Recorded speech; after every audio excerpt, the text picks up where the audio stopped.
sur le fond, devant une sorte de tente ou baldaquin sous quoi se dressait un tabernacle, priant à genoux, murmurant sans trêve et blasphématoirement les 72 noms de Dieu, se trouvait un vieux.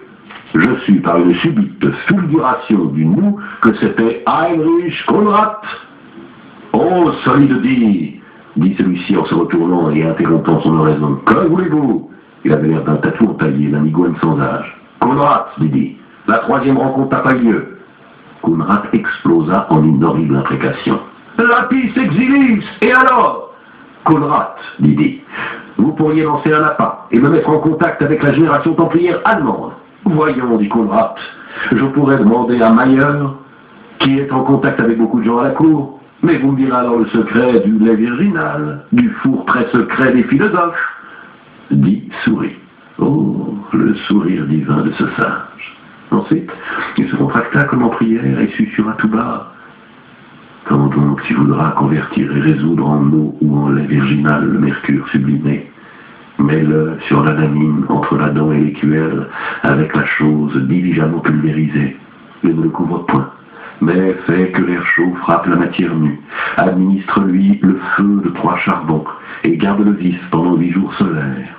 Ensuite, ôte-le et broie-le bien sur le marbre tant qu'il ne sera pas devenu impalpable. Après quoi, mets la matière dans un alambic de verre et la fais distiller au Balneum Mariae. Dessus un chaudron d'eau, tellement qu'il ne touche point l'eau de 2 doigts près, mais soit pendu en l'air et simultanément fais un feu dessous le bain. Alors, et seulement alors, bien que la matière du vif argent ne touche point l'eau, néanmoins se trouvant dans ce ventre chaud et humide, elle se convertira en eau. Maître, dit Konrad, en tombant à genoux et baisant la main décharnée et diaphane du docteur dit, Maître, ainsi ferai-je, et toi tu auras ce que tu veux, souviens-toi de ces mots, la rose et la croix. Tu en entendras parler. Dit s'enveloppa dans sa simarre, comme dans une cape, et il n'en sortait que ses yeux étincelants et malins. Allons, quel est, dit-il. Cet homme est à nous désormais. Et toi, Konrad, retiens le golem loin de nous jusqu'à notre retour à Londres, et après que Prague ne soit plus qu'un bûcher. Il fit mine de s'éloigner. Konrad, d'un pas rampant, le saisit par le pan de son manteau. Chez toi viendra peut-être un jour un homme, il voudra écrire sur toi. Sois un ami pour lui. Donne-moi le pouvoir, dit avec une indicible expression sur son visage émacié, et sa fortune est assurée. Nous sortîmes. Une dépression au-dessus de l'Atlantique se déplaçait d'ouest en est en direction d'un anticyclone situé au-dessus de la Russie. « Allons à Moscou, lui dis-je. »« Non, répondit-il. Retournons à Londres. »« À Moscou, murmurai-je, pris de folie. »« Tu savais bien qu'elle est, que tu n'irais jamais. La tour t'attendait. » Nous sommes revenus à Londres. Le docteur Di a dit, il cherche d'arriver à la solution avant nous. Quel est, tu écriras pour William quelque chose de diabolico-insinuant sur eux. Ventre du démon, j'ai bien fait. Et puis William a trafiqué le texte et il a tout transposé de Prague à Venise. Guy s'était mis dans une colère noire, mais le pâle visque William se sentait protégé par sa royale concubine. Et ça ne lui suffisait pas. Comme au fur et à mesure, je lui passais ses meilleurs sonnets, il me demandait avec un regret effronté de ses nouvelles à elle. De tes nouvelles, my dark lady. Quelle horreur d'entendre ton nom sur ces lèvres de cabot. Je ne savais pas que, esprit par damnation double et vicariant, il la cherchait pour Bacon. Ça suffit, lui ai-je dit. Je suis fatigué de bâtir dans l'ombre ta gloire. Écris, toi, pour toi-même. Je ne puis, m'a-t-il répondu avec le regard de qui a vu un lémur. Il ne me le permet pas. Qui dit? Non, le vérulam. Tu ne t'es pas rendu compte que c'est lui désormais qui règle le jeu? Il me contraint à écrire les œuvres qu'il se vantera ensuite d'avoir écrites. Tu as compris qu'elle est. C'est moi qui suis le vrai Bacon, et la postérité ne le saura pas. Oh, parasite, que je hais ce chipot de Satan. Bacon est un misérable, mais il est doué. Et pourquoi n'écrit-il pas de sa propre main? J'ignorais qu'il n'en avait pas le temps. Nous nous en rendîmes compte quand des années plus tard, l'Allemagne fut envahie par la folie Rose-Croix. Alors, en rassemblant des allusions dispersées, des mots qui malaisément lui avaient échappé, je compris que l'auteur des manifestes des Grosses Croix, c'était lui. Il écrivait sous le faux nom de Johann Valentin Andrea. Je n'avais pas compris alors. Pour qui écrivait Andrea? À présent, depuis l'obscurité de cette cellule où je languis, plus lucide que donne Isidro Parodi, à présent, je sais. C'est Soapes, mon compagnon de prison, un ex-templier portugais qui m'a dit. Andrea écrivait un roman de chevalerie pour un Espagnol qui, en attendant, gisait dans une autre geôle. Je ne savais pas pourquoi, mais le projet servait à l'infâme Bacon, qui aurait voulu passer à l'histoire comme l'auteur secret des aventures du Chevalier de la Manche, et qui demandait à Andrea de lui rédiger en secret l'ouvrage dont ensuite il se serait fait passer pour le vrai auteur occulte, afin de pouvoir jouir dans l'ombre. Mais pourquoi du triomphe d'un autre? Mais je divague. Maintenant que j'ai froid dans ce cachot et j'ai mal au pouce, je rédige à la pâle lueur d'une lampe à huile moribonde les dernières œuvres qui resteront sous le nom de William. Le docteur Guy est mort en murmurant de la lumière, plus de lumière, et en demandant un cure-dent.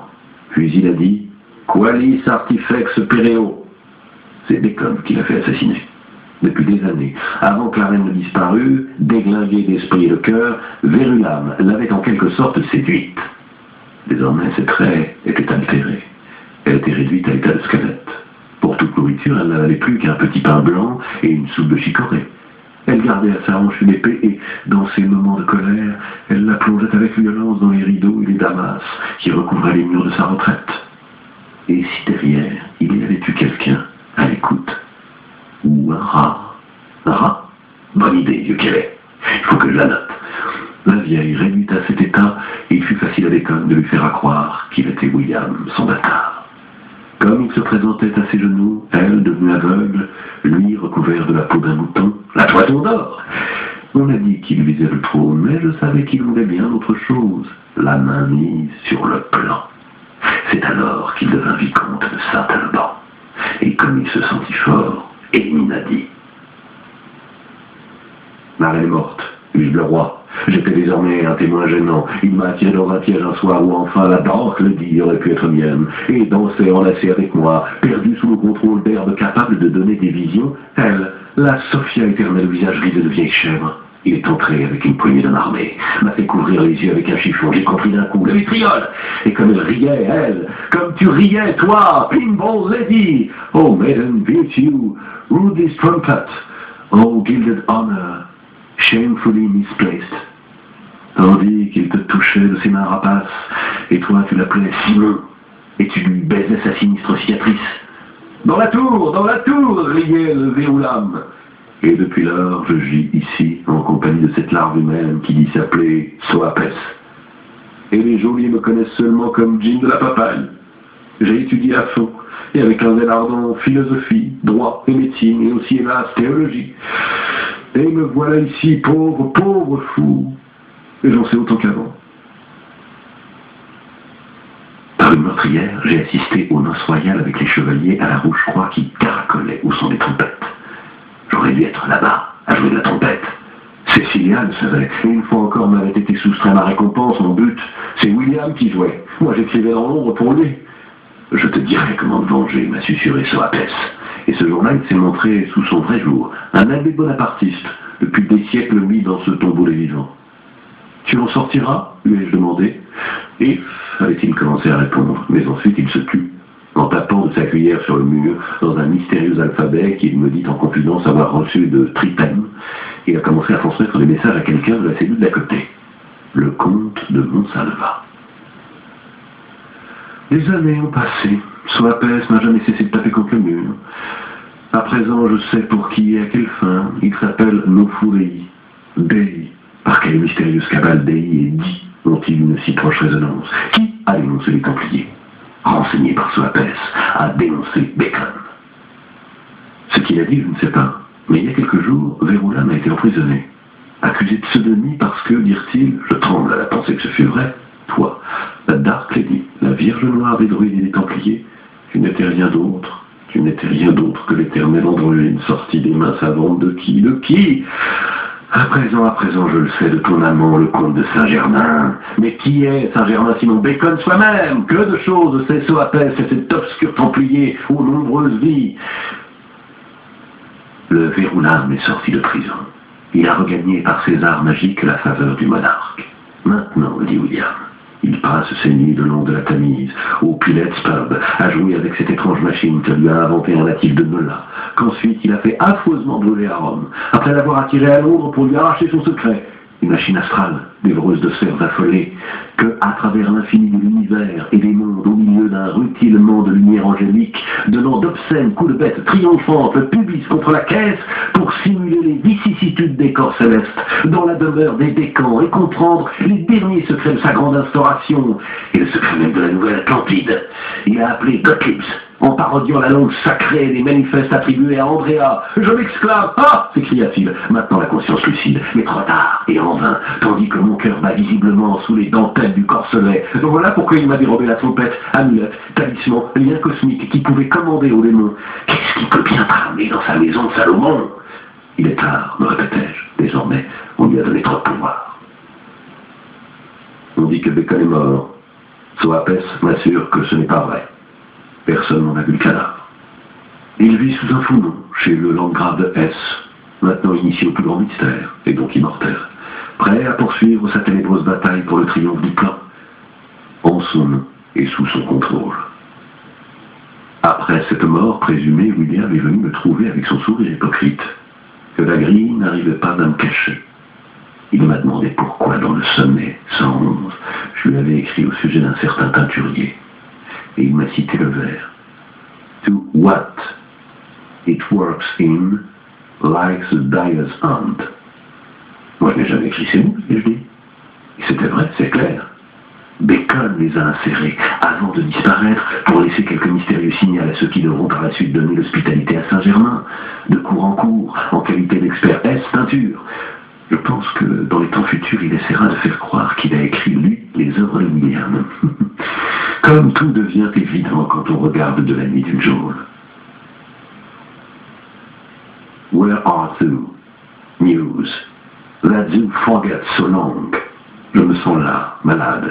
William attend de moi le matériel neuf pour ses crapuleuses clowneries. Là, au globe.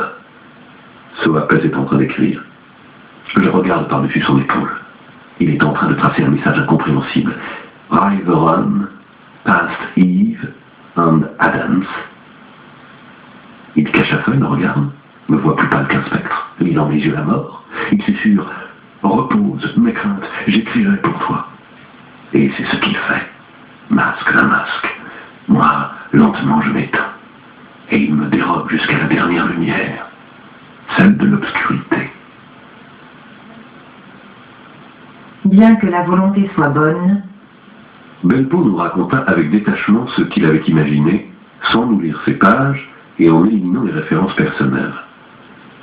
Et il nous donna même à croire qu'Aboulafia lui avait fourni les combinaisons. Que Bacon fut l'auteur des manifestes Rose-Croix, je l'avais déjà trouvé écrit quelque part, mais un détail me frappa. Que Bacon fut vicomte de Saint-Alban. Quelque chose me trottait par la tête, quelque chose qui n'était pas sans me rappeler ma vieille thèse. Je passai la nuit suivante à farfouiller dans mes fiches. Messieurs, dis-je le lendemain matin, avec une certaine solennité, à mes complices, nous ne pouvons pas inventer des connexions. Elles existent. Quand Saint-Bernard lance l'idée d'un concile pour légitimer les Templiers. Parmi ceux qui sont chargés d'organiser l'événement, il y a le prieur de Saint-Alban, lequel, entre autres, porte le nom du premier martyr anglais, évangélisateur des îles britanniques, né précisément à Verulam, qui fut le fief de Bacon. Saint-Alban, celte et sans nul doute druide, initié comme Saint-Bernard. C'est peu, dit Belbo. Attendez, ce prieur de Saint-Alban est abbé de Saint-Martin-des-Champs, l'abbaye où sera installé le conservatoire des arts et des métiers. Belbo réagit. Bon Dieu, non seulement, ajoutai-je, mais le conservatoire fut pensé comme hommage à Bacon. Le 25 Brumaire de l'an 3, la Convention autorise son comité d'instruction publique à faire imprimer l'œuvre complète de Bacon. Et le 18 Vendémiaire de la même année, la même Convention vote une loi pour faire construire une maison des arts et des métiers qui aurait dû reproduire l'idée de la maison de Salomon dont parle Bacon dans la Nouvelle Atlantide, comme le lieu où l'on aurait amassé toutes les inventions techniques de l'humanité. Et alors, demanda Diotalevi, c'est qu'au conservatoire, il y a le pendule, dit Belbo. Et, d'après la réaction de Diotalevi, je compris que Belbo l'avait mis dans la confidence de ses réflexions sur le pendule de Foucault. Allons-y doucement, dis-je. Le pendule est inventé et installé au siècle dernier. Pour le moment, laissons-le de côté. Laissons-le de côté, dit Belbo. Mais vous n'avez jamais donné un coup d'œil à la monade hiéroglyphique de John Dee, le talisman qui devrait concentrer toute la sapience de l'univers? Ne dirait-on pas un pendule? D'accord, dis-je, admettons que nous pouvons établir un rapport entre les deux faits, mais comment passe-t-on de Saint-Alban au pendule? Je le sus en l'espace de quelques jours. Donc, le prieur de Saint-Alban est abbé de Saint-Martin-des-Champs, qui devient ensuite un centre philo-templier. Bacon, à travers son fief, établit un contact initiatique avec les druides fidèles de Saint-Alban. À présent, écoutez. Tandis que Bacon commence sa carrière en Angleterre, en France, Guillaume Postel finit la sienne. Je saisis une imperceptible contraction sur le visage de Belbeau. Je me souviens du dialogue à l'exposition de Ricardo. Postel lui évoquait idéalement le ravisseur de Lorenza, mais ce fut l'histoire d'un instant. Postel étudie l'hébreu, cherche à montrer que c'est la matrice commune de toutes les langues, traduit le Zohar et le Baïr, a des contacts avec les kabbalistes, lance un projet de paix universel analogue à celui des groupes rose-croix allemands. Il cherche à convaincre le roi de France de s'allier avec le sultan. Il visite la Grèce, la Syrie, l'Asie mineure, il étudie l'arabe. En un mot, il reproduit l'itinéraire de Christian Rosenkreutz. Et ce n'est pas un hasard s'il signe certains écrits du nom de Rosispergius, celui qui répand la rosée. Et Gassendi, dans son examen Philosophiae Fludanae, dit que Rosenkreutz ne vient pas de Rosa, mais de Ros, rosée. Dans l'un de ses manuscrits, il parle d'un secret à garder jusqu'à ce que viennent les temps. Et il dit, pour que les perles ne soient pas jetées au pourceau. Et vous savez où apparaît cette citation évangélique? Au frontispice des noces uniques. Et l'abbé Marin Mersenne, dénonçant le Rose-Croix Floud, dit qu'il est de la même engeance que cet Atheus Magnus de Postel. Par ailleurs, il semble que Dee et Postel se sont rencontrés en 1550, sans probablement savoir encore, et ils n'auraient pu savoir avant que 30 années ne s'écoulent, qu'ils étaient eux deux les grands maîtres du plan destinés à se rencontrer en 1584. Or, Postel déclare, oyez, oyez, qu'en tant que descendant direct du fils aîné de Noé, et vu que Noé est le fondateur de la lignée celtique et donc de la civilisation des druides, le roi de France est l'unique prétendant légitime au titre de roi du monde. Texto. Le roi du monde d'Agartha. Mais il le dit 3 siècles avant. Laissons tomber le fait qu'il devient amoureux du vieil Décati, Johann, et qu'il la considère comme la Sophia divine. L'homme devait avoir une case en moins. Il faut bien noter qu'il avait des ennemis puissants. On l'a taxé de chien, un monstre exécrable, cloaque de toutes les hérésies, possédé par une légion de démons. Toutefois, même avec le scandale de Johann, l'Inquisition ne le tient pas pour hérétique, mais bien pour amens, disons un peu atteint. En somme, on n'ose pas détruire l'homme, parce qu'on sait qu'il est le porte-parole d'un certain groupe assez puissant. Je signale à Dieu-Talévi que Postel voyage aussi en Orient, et qu'il est le contemporain d'Isaac Luria. Tirez-en les conséquences qu'il vous plaira. Bien. En 1564, l'année où Dee écrit la Mona Hieroglyphica, Postel rétracte ses hérésies et se retire. Devinez où? Dans le monastère de Saint-Martin-des-Champs. Qu'est-ce qu'il attend? Évidemment, il attend l'année 1584.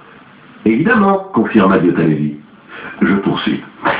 Vous vous rendez compte? Postel est grand maître du noyau français, qui guette le contact avec le groupe anglais. Mais il meurt en 1581, 3 ans avant la rencontre.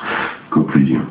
Primo, l'accident de l'année 1584 a lieu parce qu'il manque, juste au moment où il le faudrait, un esprit aigu comme Postel en mesure de comprendre ce qui se passait avec la confusion des calendriers. Secondo, Saint-Martin était un lieu où les Templiers se trouvaient chez eux depuis toujours, et où se retranchait en attendant l'homme chargé d'établir le 3e contact. Saint-Martin-des-Champs était le refuge. Tout ça semble comme dans une mosaïque. Maintenant, suivez-moi bien. À l'époque du rendez-vous manqué, Bacon n'a que 20 ans. Mais en 1621, il devient vicomte de Saint-Alban. Que trouve-t-il dans les possessions ancestrales? Mystère. Toujours est-il que c'est précisément cette année-là que quelqu'un l'accuse de corruption et le fait enfermer un certain temps en prison. Bacon avait découvert quelque chose qui faisait peur. Peur à qui? C'est certainement à cette époque que Bacon comprend que Saint-Martin doit être gardé sous contrôle, et qu'il conçoit l'idée de réaliser là-bas sa maison de Salomon, le laboratoire où il pourrait parvenir, par des moyens expérimentaux, à découvrir le secret. Mais demanda de Talevi, que pouvons-nous trouver qui mette en contact les héritiers de Bacon avec les groupes révolutionnaires de la fin du XVIIIe? Ne serait-ce pas par hasard la franc-maçonnerie, dit Belbeau? Superbe idée! Au fond, c'est Taglier qui nous l'a suggéré le soir où nous étions au château. Il faudrait reconstituer les événements. Qu'est-ce qui s'est exactement passé dans ces milieux-là? Les initiés constituent la limite de cette voie. Avec une belle crânerie, je ferai mes services pour une recherche rapide et précise. J'aurais mieux fait de me taire. Je me trouvais dans un marais de livres qui comprenaient des études historiques et des ragots hermétiques, sans parvenir aisément à distinguer les renseignements fondés des informations fantaisistes. Je travaillais comme un automate pendant une semaine, et à la fin je me décidais à présenter une liste presque incompréhensible de sectes, loges, conventicules, non sans que j'eusse eu, tout en établissant quelques frémissements, lorsque je rencontrais des noms connus que je ne m'attendais pas à trouver en cette compagnie, et des coïncidences chronologiques qu'il m'avait semblé curieux d'enregistrer. Je montrai le document à mes deux complices. 1645, Londres. Ashmole fonde l'Invisible College d'inspiration Rose-Croix. 1662, de l'Invisible College naît la Royal Society, et de la Royal Society, comme tout le monde le sait, la franc-maçonnerie. 1666, Paris, Académie des sciences. 1707, naissance de Claude Louis de Saint-Germain, si vraiment il est né. 1717, création d'une grande loge londonienne. 1721, Anderson révise les constitutions de la maçonnerie anglaise. Initié à Londres, Pierre le Grand fonde une loge en Russie. 1730, Montesquieu, de passage à Londres, est initié. 1737, Ramsay affirme l'origine templière de la maçonnerie. Origine du rite écossais, dorénavant en conflit avec la Grande Loge londonienne. 1738, Frédéric, alors prince héritier de Prusse, est initié. Il sera le protecteur des encyclopédistes. 1740, naissance autour de ces années-là en France de différentes loges. Les Écossais fidèles de Toulouse, le Souverain Conseil Sublime, la mère loge écossaise du Grand Globe français, le Collège des Sublimes Princes du Royal Secret de Bordeaux, la Cour des Souverains Commandeurs du Temple de Carcassonne, les Philadelphes de Narbonne, le Chapitre des Rose-Croix de Montpellier, les Sublimes Élus de la Vérité. 1743, première apparition publique du comte de Saint-Germain, à Lyon, création du grade de chevalier Cadoche, qui doit venger les Templiers. 1753, Guillermoz fonde la loge de la Parfaite Amitié. 1754, Martine de Pasquali fonde le Temple des élus Cohen, ou peut-être le fait-il en 1760. 1756, le baron von Hund fonde la stricte observance templière. Certains disent qu'elle est inspirée par Frédéric de Prusse. On y parle pour la première fois des supérieurs inconnus. Certains insinuent que les supérieurs inconnus sont Frédéric et Voltaire. 1758. Saint-Germain arrive à Paris et offre ses services au roi en tant qu'expert ès-teinture. Il fréquente la Pompadour. 1759, il se formerait un conseil des empereurs d'Orient et d'Occident qui, 3 ans après, rédigerait les constitutions et règlements de Bordeaux, d'où prendrait origine le rite écossais ancien et accepté, qui cependant n'apparaît officiellement qu'en 1801. Typique du rite écossais sera la multiplication des hauts grades jusqu'à 33. 1760. Saint-Germain, au cours d'une mission diplomatique ambiguë en Hollande, doit s'enfuir, est arrêté à Londres, puis relaxé. Dom Pernetti fonde les Illuminés d'Avignon. Martine de Pasquali fonde les Chevaliers maçons élus de l'univers. 1762, Saint-Germain en Russie. 1763. Casanova rencontre Saint-Germain en Belgique. Il se fait appeler de Surmont et change une monnaie en or. Villermoz fonde le souverain chapitre des Chevaliers de l'Aigle Noir Rose-Croix. 1768, Villermoz entre dans les élus Cohen de Pasquali. On imprime apocryphe à Jérusalem les plus secrets mystères des hauts grades de la maçonnerie dévoilée ou le vrai Rose-Croix. On y raconte que la loge des Rose-Croix est sur la montagne de Hérédon, à 60 000 d'Édimbourg. Pasquali rencontre Louis-Claude de Saint-Martin, qui deviendra connu comme le philosophe inconnu, dont Pernetti devient bibliothécaire du roi de Prusse. 1771. Le duc de Chartres, connu ensuite comme Philippe Égalité, devient grand maître du Grand Orient, puis Grand Orient de France, et cherche à unifier toutes les loges, résistance du côté des loges de rite écossais. 1772. Pasquali part pour Saint-Domingue, et Villermoz et Saint-Martin fondent un tribunal souverain qui deviendra ensuite la Grande Loge écossaise. 1774. Saint-Martin se retire pour devenir philosophe inconnu, et un délégué de la stricte observance templière va traiter avec Villermoz. Il en résulte un directoire écossais de la province d'Auvergne. Du directoire d'Auvergne naîtra le rite écossais rectifié. 1776, Saint-Germain sous le nom du comte Weldon présente des projets chimiques à Frédéric II. Naissance de la Société des Philatètes pour réunir tous les hermétistes. Loge des 9 sœurs, Iader, Guillotin et Cavanis, Voltaire et Franklin. Weishaupt fonde des Illuminés de Bavière. Selon certains, il est initié par un marchand danois, Kolmer, de retour d'Égypte, qui serait le mystérieux Altotas, maître de Cagliostro. 1778, Saint-Germain rencontre à Berlin Dom Pernetti. Villermoz fonde l'ordre des chevaliers bienfaisants de la Cité Sainte. L'étroite observance templière s'accorde avec le Grand Orient pour que soit accepté le rite écossais rectifié. 1782, grand séminaire de toutes les loges initiatiques à Wilhelmsbad. 1783, le marquis Thomé fonde le rite de Swedenborg. 1784, Saint-Germain mourait, alors que, au service du landgrave de Hesse, il mettait au point une fabrique de couleurs. 1785, Cagliostro fonde le rite de Memphis, qui deviendra le rite ancien et primitif de Memphis-Misraïm, et qui augmentera le nombre des hauts grades jusqu'à 90. Éclate, manœuvré par Cagliostro, le scandale du collier de la reine, du mal décrit comme un complot maçon pour discréditer la monarchie. Soupçonné de complot révolutionnaire, l'ordre des Illuminés de Bavière est supprimé. 1786, Mirabeau est initié par les Illuminés de Bavière à Berlin. Paraît à Londres un manifeste rosicrucien attribué à Cagliostro. Mirabeau écrit une lettre à Cagliostro et à Lavater. 1787. Il existe environ 700 loges en France. On publie le Nachtrag de Weishaupt, qui décrit le diagramme d'une organisation secrète où chaque adhérent ne peut connaître que son propre immédiat supérieur. 1789, début de la Révolution française, crise des loges en France. 1794, le 8 Vendémiaire, le député Grégoire présente à la Convention le projet d'un conservatoire des arts et métiers.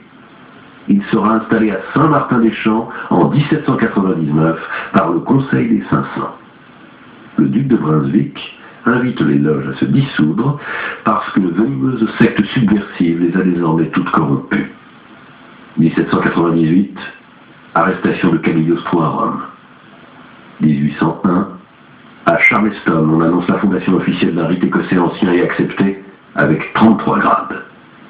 1824, document de la Cour de Vienne au gouvernement français.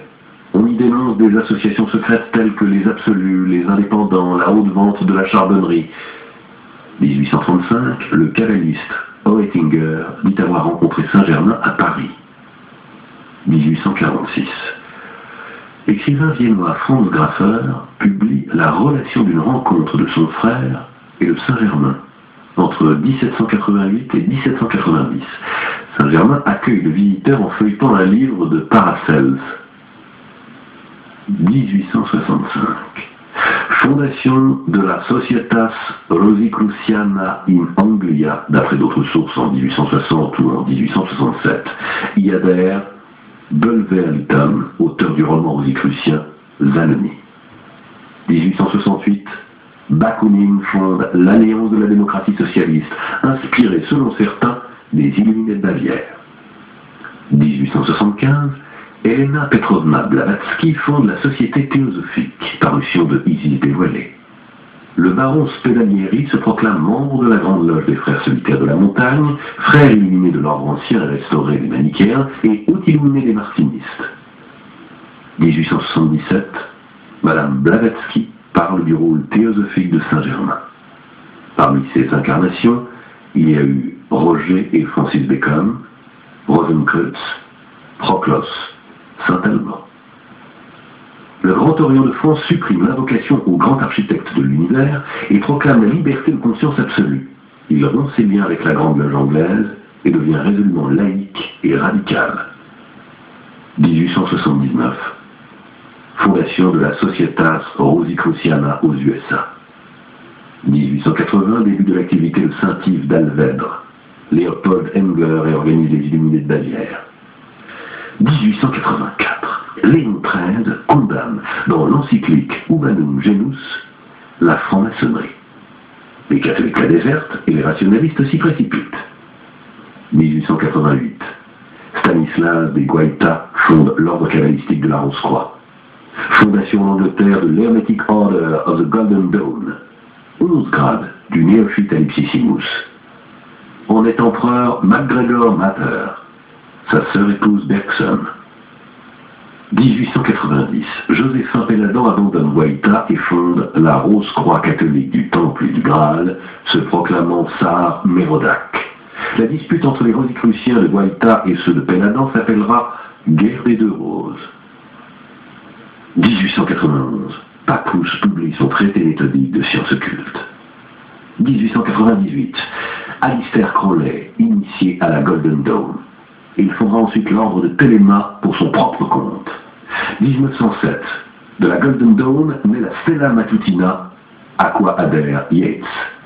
1909, en Amérique, Spencer Lewis réveille l'Anticus Mysticus Ordo Rosae Crucis, et en 1916, il exécute avec succès la transformation d'un morceau de zinc en or.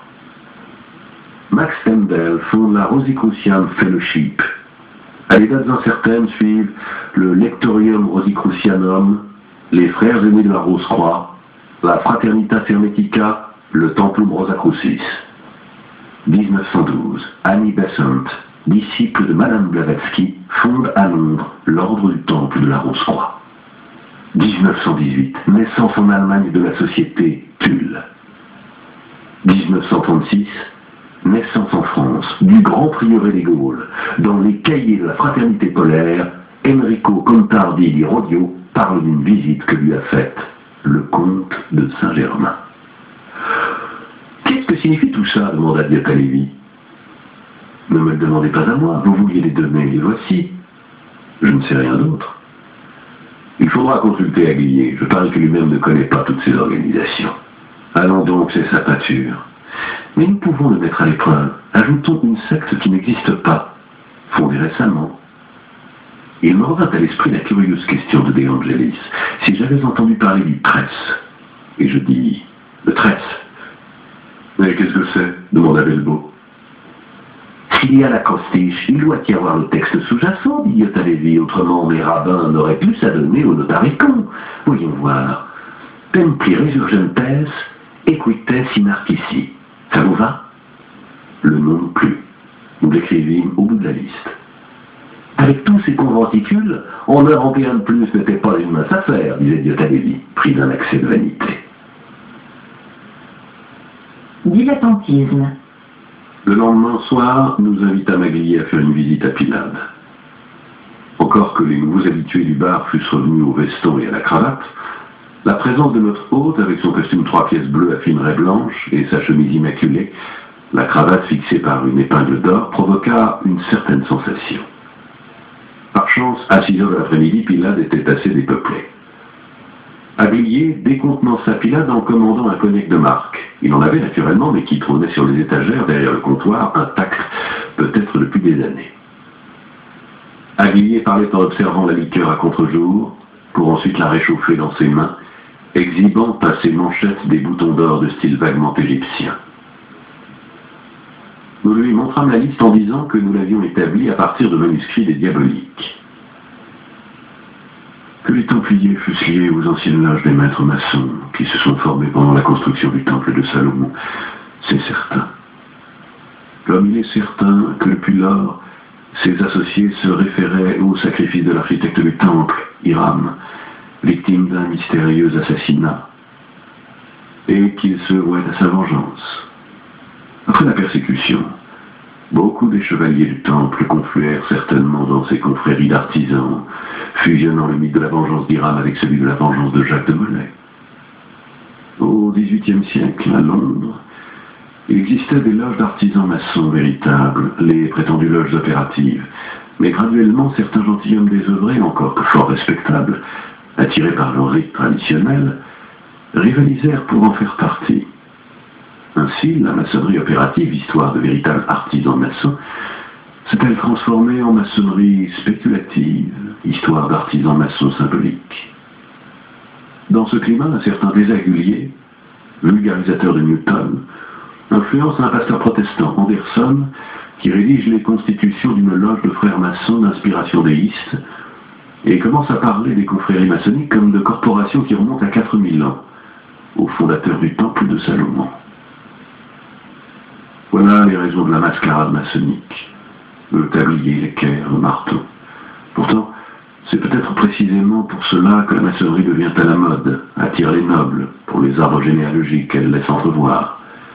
Elle plaît encore davantage aux bourgeois qui non seulement peuvent se réunir sur un pied d'égalité avec les nobles, mais sont même autorisés à porter l'épée de cérémonie. Misère du monde moderne qui naît. Les nobles ont besoin d'un milieu où entrer en contact avec les nouveaux producteurs de capital.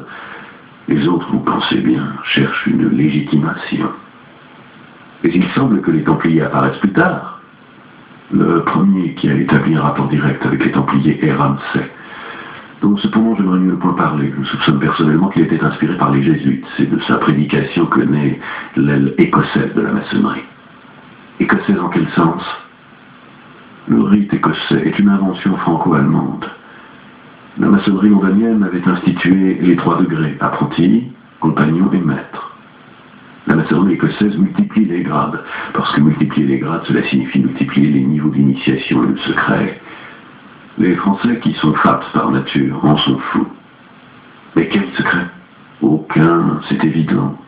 S'il y avait eu un secret, autrement dit, si eux l'avaient possédé, sa complexité eût justifié la complexité des grades d'initiation. Ramsay, en revanche, multiplie les grades pour faire croire qu'il y a un secret. Vous pouvez vous imaginer le frémissement de ces braves boutiquiers qui pouvaient enfin devenir des agents de la vengeance. Aguillier nous fut prodigue en racontant maçonnique.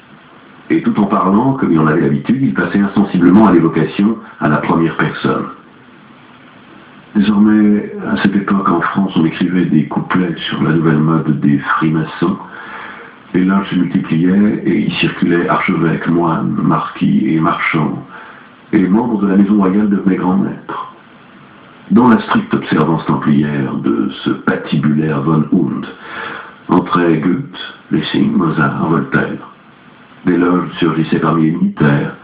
Dans les régiments, on complotait pour venger Hiram et on discutait de la révolution imminente. Et pour les autres, la maçonnerie était une société de plaisir, un club, un statut symbole. On y trouvait de tout, Cagliostro, Mesmer, Casanova, le baron d'Holbach, d'Alembert, encyclopédistes et alchimistes, libertins et hermétistes. Et on le vit quand éclata la Révolution, des membres d'une même loge se trouvèrent divisés, et il sembla que la grande fraternité entrait à jamais en crise. N'y avait-il pas une opposition entre Grand Orient et loge écossaise? En parole, un exemple, dans la loge des 7 sœurs était entré Franklin, qui naturellement visait à sa transformation laïque. Son seul intérêt, c'était de soutenir sa révolution américaine. Mais en même temps, un des grands maîtres était le comte de Milly. Il cherchait l'élixir de longue vie. Comme c'était un imbécile, en faisant ses expérimentations, il s'est empoisonné et il est mort. Par ailleurs, pensez à Cagliostro. D'une part, il inventait les rites égyptiens. D'autre part, il était impliqué dans l'affaire du collier de la reine, un scandale ourdi par les nouvelles classes dirigeantes pour discréditer l'ancien régime. Cagliostro était de la partie, vous comprenez. Essayez d'imaginer quelle espèce de gens il fallait côtoyer. Ça a dû être dur, dit Belbeau avec compréhension. Mais qui sont-ils, demandai-je, ces barons von Hund qui cherchent les supérieurs inconnus? Autour de la farce bourgeoise étaient apparus des groupes aux intentions fort différentes, qui pour faire des adeptes pouvaient s'identifier avec les loges maçonniques, mais poursuivaient des fins plus initiatiques. C'est alors qu'a lieu la discussion sur les supérieurs inconnus. Mais malheureusement, von Hund n'était pas une personne sérieuse. Au début, il fait croire aux adeptes que les supérieurs inconnus sont les Stuarts. Ensuite, il établit que le but de l'ordre est de racheter les biens originels des Templiers. et il ratisse des fonds de tous côtés. N'en trouvant pas assez, il tombe dans les mains d'un certain Stark, qui disait avoir reçu les vrais supérieurs inconnus qui se trouvaient à Saint-Pétersbourg le secret de la fabrication de l'or. Autour de von Hund et de Stark se précipite Théosophe, alchimiste à temps de l'once, rosicrucien de la dernière heure, et tous ensemble, ils élisent grand maître un gentilhomme des plus intègres, le duc de Brunswick, lequel comprend aussitôt qu'il est au milieu d'une très mauvaise compagnie. Un des membres de l'observance, le landgrave de Hesse, fait appel au comte de Saint-Germain en croyant que ce gentilhomme pourrait produire de l'or pour lui. Enfin, glissons, à cette époque, il fallait seconder les caprices des puissants. Mais par-dessus le marché, il se croit Saint-Pierre. Je vous assure qu'une fois Lavater, qui était l'hôte du landgrave, dut faire une scène à la duchesse de Devonshire, laquelle se prenait pour Marie-Madeleine. Mais c'est Guillermoz, c'est Martine de Pasquali, qui fondent une secte après l'autre. Pasquali était un aventurier. Il pratiquait des opérations théurgiques dans une des chambres secrètes. Les esprits angéliques se montraient à lui sous la forme de passages lumineux et de caractères hiéroglyphiques. Guillermoz l'avait pris au sérieux parce que c'était un enthousiaste, honnête, quoique ingénieux. Il était fasciné par l'alchimie. Il pensait à un grand œuvre auquel les élus auraient dû se consacrer afin de découvrir le point d'alliance des 6 métaux nobles en étudiant les mesures enfermées dans les 6 lettres du premier nom de Dieu que Salomon avait fait connaître à ses élus. Et alors, Guillermoz fonde de nombreuses obédiences et entre dans de nombreuses loges à la fois, selon l'usage de ces temps-là, toujours en quête d'une révélation définitive, craignant qu'elle ne se nichât toujours ailleurs, comme en vérité cela se passe, et même c'est peut-être là l'univérité. Et ainsi s'unit-il aux élus Cohen de Pasquali. Mais en 1772, Pasquali disparaît. Il part pour Saint-Domingue, laisse tout aller à volo. Pourquoi s'éclipse-t-il? Je soupçonne qu'il était entré en possession de quelques secrets et qu'il n'avait pas voulu le partager. En tout cas, paix à son âme, il se relativise dans ce continent, homme obscur, comme il l'avait mérité. Et Guillermoz, en ces années-là, nous étions tous secoués par la mort de Swedenborg. Un homme qui eût pu apprendre beaucoup de choses à l'Occident malade, si l'Occident lui avait prêté l'oreille. Cependant, le siècle courait désormais vers la folie révolutionnaire pour suivre les ambitions du tiers-État. Or, c'est dans ces années que Guillermoz entend parler de la stricte observance templière von Hund, et il en reste fasciné. On lui avait dit qu'un templier qui se déclare tel, je veux dire en fondant une association publique, n'est pas un templier. Mais le 18e était une époque de grande crédulité. Guillermoz tente avec von Hund les différentes alliances dont on parle dans notre liste, jusqu'au moment où von Hund est démasqué, à savoir, on découvre que c'était un de ces personnages qui s'enfuit avec la caisse, et que le duc de Brunswick l'expulse de l'organisation. Il donne un autre coup d'œil à la liste. Et certes, Weishaupt, j'oubliais. Les illuminés de Bavière, avec un nom pareil, au début ils attirent quantité d'esprits libres. Mais ce Weishaupt était un anarchiste. Aujourd'hui, nous le taxerions de communisme. Et si vous saviez quel n'était pas leur délire dans ce milieu, coup d'État, déposition de souverain, bain de sang, notez que j'ai beaucoup admiré Weishaupt, mais point pour ses idées, pour sa conception fort limpide du fonctionnement d'une société secrète. Mais on peut avoir de magnifiques idées d'organisation et des finalités très confuses. En somme, le duc de Brunswick se trouve en devoir de gérer la confusion laissée par von Hund, et il comprend que dorénavant, dans l'univers maçonnique allemand, s'affrontent au moins 3 âmes. Le courant sapiensal et occultiste, y compris certains Rose-Croix, le courant rationaliste et le courant anarchiste révolutionnaire des illuminés de Bavière. Alors, il propose aux différents ordres érites de se rencontrer à Wilhelmsbad pour un convent, comme cela s'appelait en ces temps-là, disons, des États généraux. On devait répondre aux questions suivantes. L'ordre a-t-il réellement pour origine une ancienne société et laquelle? Y a-t-il réellement des supérieurs inconnus, gardiens de la tradition ancienne, et qui sont-ils? Quels sont les buts véritables de l'ordre? Comme fin se propose-t-il la restauration de l'ordre des Templiers? Et ainsi de suite, y compris le problème de savoir si l'ordre devait s'occuper de sciences occultes. Guillermoz adhère, enthousiaste. Enfin, il allait trouver une réponse aux questions qu'il s'était posées, honnêtement, durant toute sa vie. Et là apparaît le cas de Maistre. Quel de Maistre? Demandai-je. Joseph ou Xavier? Joseph. Le réactionnaire. S'il fut réactionnaire, il ne fut pas assez. C'était un homme bizarre. Notez que ce défenseur de l'Église catholique, précisément alors que les papes commençaient d'émettre les premières bulles contre la franc-maçonnerie, se fait membre d'une loge sous le nom de Josephus a Floribus. Mieux, il se rapproche de la maçonnerie quand, en 1773, un bref condamne les jésuites. Bien sûr, de Maistre se rapproche des loges de type écossais. Évidemment, ce n'est pas un illuministe, c'est-à-dire un homme des Lumières, c'est un illuminé. Vous devez prêter attention à ces distinctions, parce que les Italiens appellent illuministes les Jacobins, tandis que dans les autres pays, on appelle de ce nom les fidèles de la tradition. Curieuse confusion. Et il sirotait son cognac, tirait d'un porte-cigarette de métal presque blanc des cigarillos de forme inuitée. C'est mon marchand de tabac de Londres qui me les confectionne, disait-il. Comme les cigares que vous avez trouvés chez moi, je vous en prie, ils sont excellents. Parlait les yeux perdus dans ses souvenirs. De Maistre, un homme aux manières exquises, l'écouter était une jouissance spirituelle.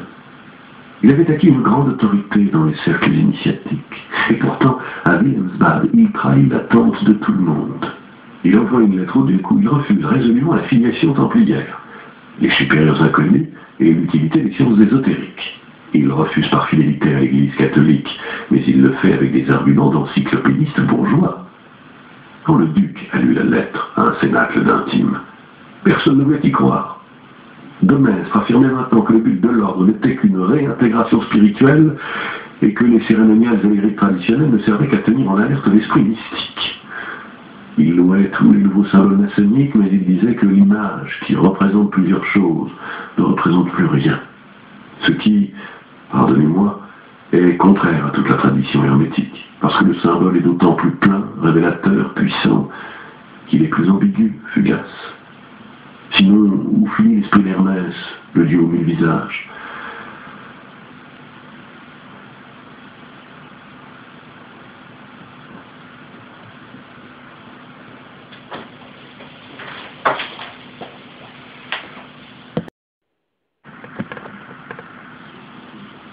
Et à propos des Templiers, le Maistre disait que l'ordre du Temple avait été créé par l'avarice et que l'avarice l'avait détruit. Voilà tout.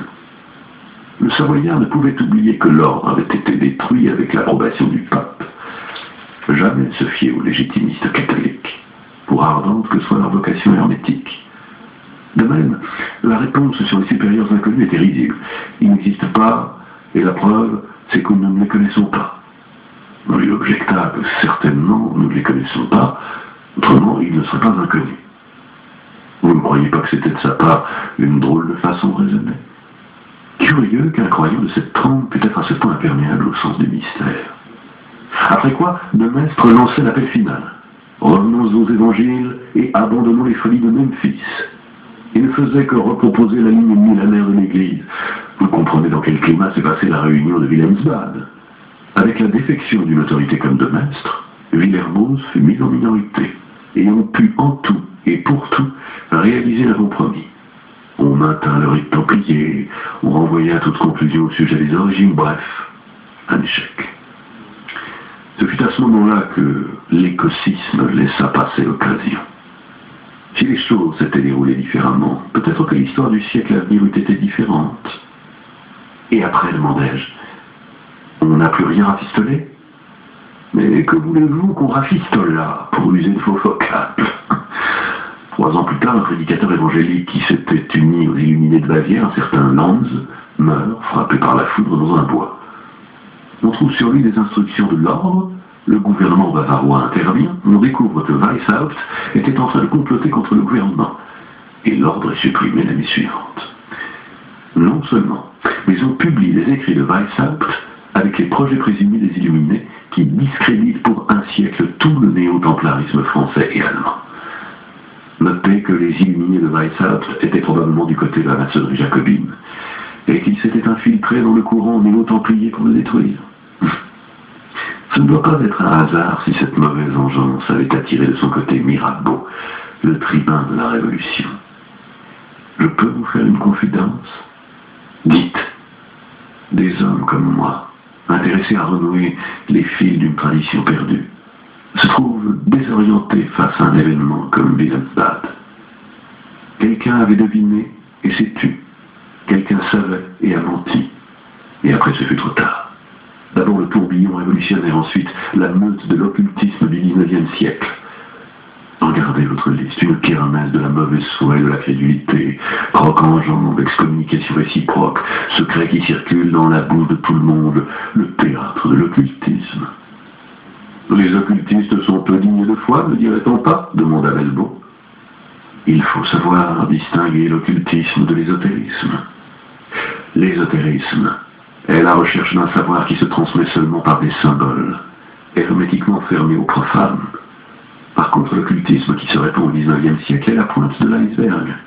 Ce petit peu qui affleure du secret ésotérique. Les Templiers étaient des initiés, et la preuve en est que soumis à la torture, ils meurent pour sauver leur secret.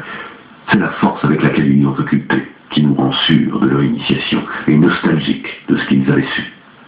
L'occultisme est un exhibitionnisme, comme disait Péladan, un secret initiatique révélé ne sert à rien. Malheureusement, Péladan n'était pas un initié, mais un occultiste. Le 19e est le siècle de la délation. Tout le monde s'escrime à publiciser les secrets de la magie, de la théurgie, de la cabale, des tarots, et sans doute ils y croient. Aglier continuait à parcourir notre liste avec quelques ricanements de commisération. Elena Petrovna, brave femme au fond, mais elle n'a pas dit une seule chose qui ne fût déjà écrite sur tous les murs. Des Guaita, un bibliomane drogué. Pas plus, c'est du sérieux. Puis il s'arrêta d'un coup. Presse. D'où sort cette nouvelle? De quel manuscrit? Très fort, pensai-je. Il s'est rendu compte de l'interpellation. Nous restâmes dans le vague. Vous savez, on a établi la liste en feuilletant différents textes et pour la plupart, nous les avons déjà renvoyés, ça ne m'avait pas pris de tête. Vous vous rappelez d'où sort ce tresse, Belbo? Je n'ai pas l'impression. Giotta Levi?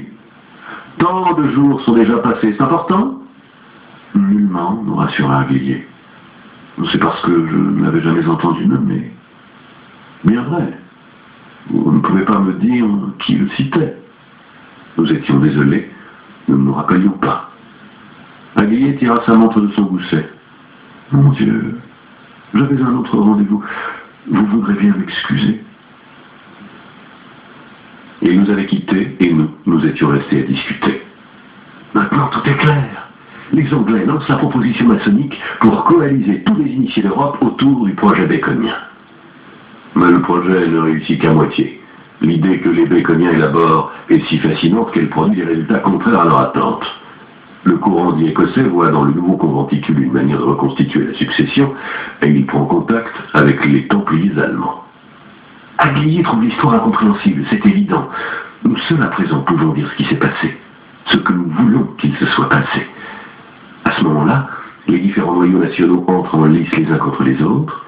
Je n'exclurai pas que ce Martinez et Pasqualis fût un agent du groupe de Tomar. Les Anglais désarment les Écossais, qui s'avèrent être des Français.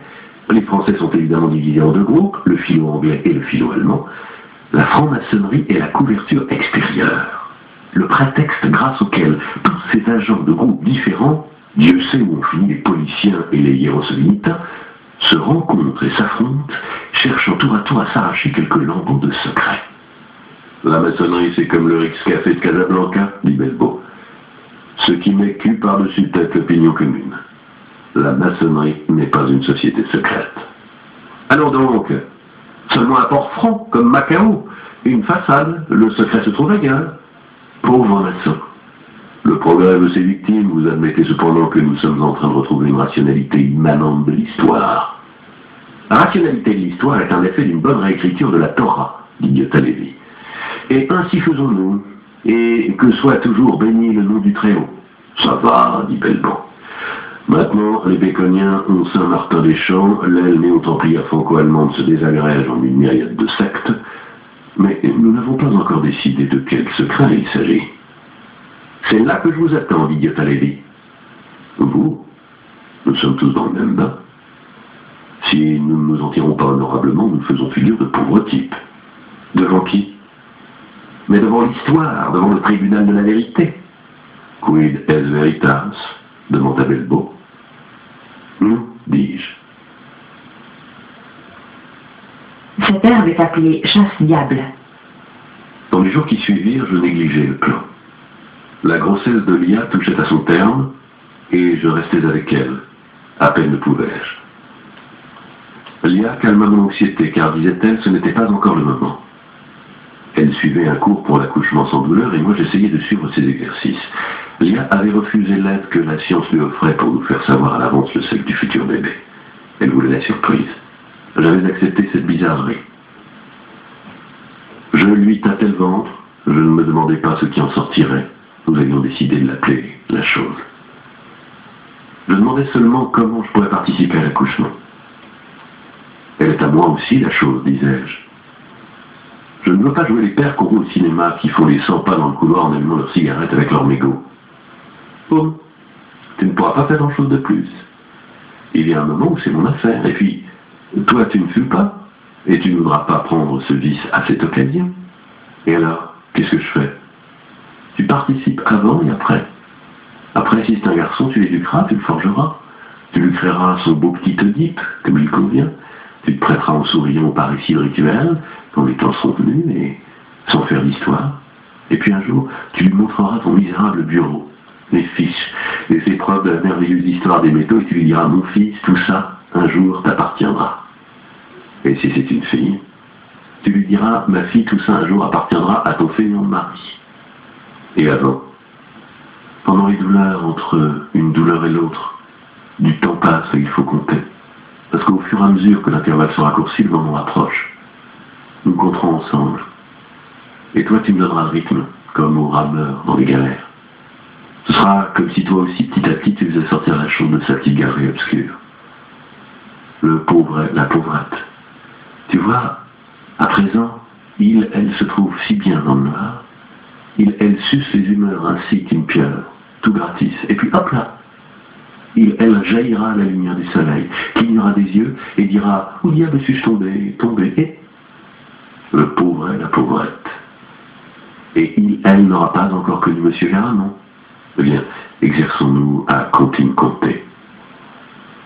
Nous comptions dans le noir, en nous tenant par la main. Je laissais errer mon imagination. La chose était une vraie chose qui, en naissant, donnerait un sens à toutes les fables des diaboliques. Pauvres diaboliques, qui perdaient leur nuit à simuler les noces chimiques, se demandant s'il en serait vraiment sorti de l'or à 18 carats, et si la pierre philosophale était le lapis exilis, un misérable graal de terre cuite. Et mon graal était là, dans le ventre de Lia. Oui, disait Lia en faisant passer sa main sur son vase pensu et tendu. C'est ici que m'insère ta bonne matière première. Ces gens que tu as vus au château, que pensait-il qu'il se passa dans le vase? Oh, qu'il gargouillait la mélancolie, la terre sulfureuse, le plomb noir, l'huile de Saturne, qu'il y avait un styx de modification, assation, humation, liquéfaction, pétrissage, imprégnation, submersion, terre fétide, sépulcre pur. Mais qu'est-ce qu'ils étaient? Des impuissants? Ils ne savaient pas que dans le vase mûrit une autre chose, une chose toute blanche, belle et rose? Si, ils le savaient, mais pour eux, même ta jolie plante est une métaphore pleine de secrets. Il n'y a pas de secret, Poum. Nous savons bien comment se forme la chose avec ses menus nerfs, ses menus muscles, ses menus yeux, ses menus rats, ses menus pancréas. Oh, Dieu du ciel, combien de rats? C'est quoi, Rosemary's Baby? C'est pour dire. Mais nous devons être prêts à l'apprendre même avec 2 têtes. Et comment? Je lui apprendrai à faire des duos pour trompette et clarinette. Non, car elle devrait avoir 4 mains et ce serait trop. Bien que, pense un peu qu'elle soliste le piano, il en sortirait. Autre chose qu'un concerto pour la main gauche. Bon. Et puis, même mes diaboliques le savent, que ce jour-là, à la clinique, il y aura aussi l'œuvre au blanc. Il naîtra le rubis, l'androgyne. Voilà, et il ne nous manque plus que lui. Écoute plutôt, nous l'appellerons Giulio ou Giulia, comme mon grand-père. Ça va? Pas mal, ça sonne bien. Il aurait suffi que je m'en tienne là, que j'eusse écrit un livre blanc, un bon grimoire, pour tous les adeptes d'Isis dévoilés, pour leur expliquer qu'il ne fallait plus chercher le secretum secretorum, que la lecture de la vie ne recelait aucun sens caché, et que tout était là, dans les ventres de toutes les liées du monde, dans les chambres des cliniques, sur les paillasses, sur les grèves des fleuves, et que les pierres qui sortent de l'exil et le Saint Graal ne sont rien d'autre que des ouistitis qui crient avec leur cordon ombilical sautillant et un docteur qui leur donne des claques sur le cul. Et que les supérieurs inconnus pour la chose, c'était moi et Léa. Et puis, elle nous aurait reconnus aussi, sans aller le demander à cet ahuri de Demestre. Mais non. Nous, les sardoniques, nous voulions jouer à cache-cache avec les diaboliques, leur montrant que si complot cosmique il devait y avoir, nous savions, nous, en inventer un, que plus cosmique que ça, vous pouvez toujours courir. Bien fait pour toi, me disais-je l'autre soir. Maintenant te voici là, à attendre ce qui va se passer sous le pendule de Foucault. Je dirais certainement que ce monstrueux croisement... Ce jour-là, je voulais rester à la maison. Je pressentais quelque chose, mais Lia m'avait dit de ne pas jouer les princes consorts et d'aller travailler. On a temps pour nous. Ce n'est pas pour tout de suite, moi aussi je dois sortir. Va. J'arrivais à la porte de mon bureau quand s'ouvrit celle de M. Salon. Le vieux apparut dans son tablier jaune de travail. Je ne pus éviter de le saluer et il me dit d'entrer. Je n'avais jamais vu son atelier. Et j'entrai. Si derrière cette porte il y avait eu un appartement, Salon devait avoir fait abattre les murs de séparation, car ce que je vis était un antre aux dimensions vastes et imprécises. Pour quelques lointaines raisons architectoniques, cette tête de la bâtisse était mansardée, et la lumière pénétrait par des vitrages obliques. Je ne sais pas si les vitres étaient sales ou dépolies, ou si Salon leur avait mis un écran protecteur pour éviter le soleil à pic, ou si c'était l'amoncellement des objets proclamant partout la crainte de laisser des espaces vides, mais dans l'antre se répandait une lumière de crépuscule finissant, d'autant que la grande pièce était divisée par des rayonnages de vieilles pharmacies où s'ouvraient les arcades scandant des trouées, des passages, des perspectives. La tonalité dominante était le marron. Marron les objets, les étagères, les tables, l'amalgame diffus de la lumière du jour, et celle de vieilles lampes qui éclairaient par plaques certaines zones. Ma première impression fut que j'étais entré dans l'atelier d'un luthier, où l'artisan aurait disparu à l'époque de Stradivarius et la poussière se serait accumulée petit à petit sur les pans zébrés des théorbes. Puis, mes yeux s'habituant peu à peu, je compris que je me trouvais, comme j'aurais dû m'y attendre, dans un zoo pétrifié. Là-bas, un ourson aux yeux brillants et vitreux grimpait sur une branche artificielle. À côté de moi se tenait un chat huant, ébahi et hiératique. Devant, sur la table, j'avais une belette, ou une fouine, ou un putois, je ne sais. Au centre de la table, un animal préhistorique qu'au premier abord je ne reconnus pas, tel un félin scruté au rayon X. Ce pouvait être un puma, un guépard, un chien de grande taille. J'en entrevoyais le squelette sur lequel on avait pétri en partie un rembourrage et tout peu, soutenu par une armature de fer. Le Danois d'une riche dame au cœur tendre, ricana Salon. Elle veut se le rappeler comme au temps de leur vie conjugale. Vous voyez, on écorche l'animal, on enduit la peau en dedans avec du savon arsenical, ensuite on fait macérer et blanchir les os. Regardez sur cette étagère la belle collection de colonnes vertébrales et de cages thoraciques. Belle ossuaire, n'est-ce pas? Et puis on lit les os avec des fils métalliques et une fois reconstruit le squelette, on y monte une armature. D'ordinaire, j'utilise du foin ou encore du papier mâché, du plâtre. Enfin, on monte la peau. Je remédie aux dommages de la mort et de la corruption. Regardez ce hibou. N'a-t-il pas l'air vivant? Dès lors, tout hibou vivant me paraîtrait mort, livré par Salon à cette éternité sclérosée. Je dévisageais ces embaumeurs de phalanges bestiaux, ses sourcils broussailleux, ses joues grises, et je cherchais à comprendre si c'était un être vivant ou pas plutôt un chef-d'œuvre de son art. Pour mieux l'observer, je fis un pas en arrière et me sentis effleurer la nuque. Parcouru d'un frisson, je me retournai et vis que j'avais mis en marche un pendule. Un grand oiseau écartelé oscillait en suivant le mouvement de la lance qui le transperçait. Le fer lui traversait la tête et par le bréchet ouvert, on voyait qu'il pénétrait où naguère était le cœur et le jabot. Et il se nouait là pour se diviser en tridents renversés. Une partie plus épaisse lui trouait l'endroit où il avait eu ses viscères et pointait vers la terre comme une épée, tandis que deux fleurets pénétraient les pattes et ressortaient symétriquement des serres.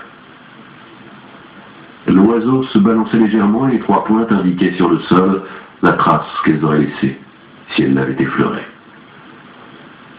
Bel exemplaire d'aigle royal, dit Salon, mais il faut qu'il travaille quelques jours encore. J'étais justement en train de choisir les yeux. et il me montrait une boîte pleine de cornets et de pupilles de verre, comme si le bourreau de Sainte-Lucie avait recueilli les reliques de sa carrière. Ce n'est pas toujours aussi facile qu'avec les insectes où il suffit d'une boîte et d'une épingle. Les invertébrés, par exemple, il faut les traiter avec de la formaline. J'en sentais l'odeur de morgue. Ce doit être un travail passionnant, dis-je. Et en même temps, je songeais à la chose vivante qui palpitait dans le ventre de Lila. Une pensée glaciale m'assaillit.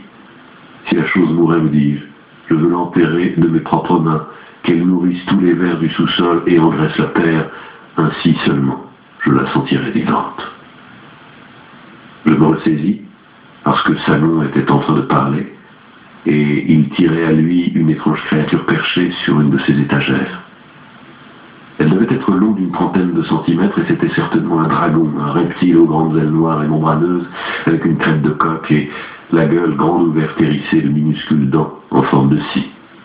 Beau, hein? Une composition à moelle. J'ai utilisé une salamandre, une chauve-souris, les écailles d'un serpent, un dragon du sous-sol.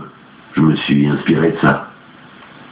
Il me montra sur une autre table un gros volume in-folio à la reliure de parchemin ancien avec des lacets de cuir. Il m'a coûté les yeux de la tête. Je ne suis pas un bibliophile, mais celui-ci, je voulais l'avoir. C'est le Mundus Subterraneus d'Anastasius Kircher, première édition 1665. Voici le dragon. Le même, ne trouvez-vous pas? Il vit dans les infractuosités des volcans, disait ce bon Jésus qui savait tout, du connu, de l'inconnu et de l'inexistant. Vous pensez toujours au souterrain, dis-je, me souvenant de notre conversation à Munich et des phrases que j'avais saisies à travers l'oreille de Denis. Et il ouvrit le volume à une autre page. Et il y avait une image du globe qui apparaissait comme un organe anatomique tumescent et noir, traversé par un réseau arachnéen de veines luminescentes, serpentines et flamboyantes. Si Kircher avait raison, il y a plus de sentiers dans le cœur de la Terre qu'il n'en existe à sa surface. Si quelque chose arrive dans la nature, cela vient de la chaleur qui fumige là-dessous. Moi, je pensais à l'euro noir, au ventre de Lia, à la chose qui cherchait à jaillir de son doux volcan. Et si quelque chose arrive dans le monde des hommes, c'est là-dessous que ça se trame. C'est le père Kircher qui le dit? Non, lui, il s'occupe de la nature seulement. Mais il est singulier que la seconde partie de ce livre soit sur l'alchimie et les alchimistes, et que précisément ici, vous voyez, à ce point-là, il y a une attaque contre les Rose-Croix. Pourquoi attaque-t-il les Rose-Croix dans un livre sur le monde souterrain? Il en savait long, notre jésuite, il savait que les derniers Templiers s'étaient réfugiés dans le royaume souterrain d'Agartha. Et ils y sont encore, paraît-il, hasardai-je. Ils y sont encore, dit Salon. Mais pas à Agartha, dans d'autres boyaux, peut-être sous nos pieds. À présent, Milan aussi a son métro. Qui l'a voulu? Qui a dirigé les travaux de creusement? Je dirais des ingénieurs spécialisés. Voilà. Cachez-vous les yeux des deux mains. Et en attendant, vous publiez des livres dont on s'est requis dans votre maison d'édition. Vous avez combien de juifs parmi vos auteurs? Nous ne donnons pas de fiches génétiques aux auteurs, répondis-je d'un ton sec. N'allez pas me croire antisémite. Certains de mes meilleurs amis sont juifs. Je pensais à une certaine sorte de juifs.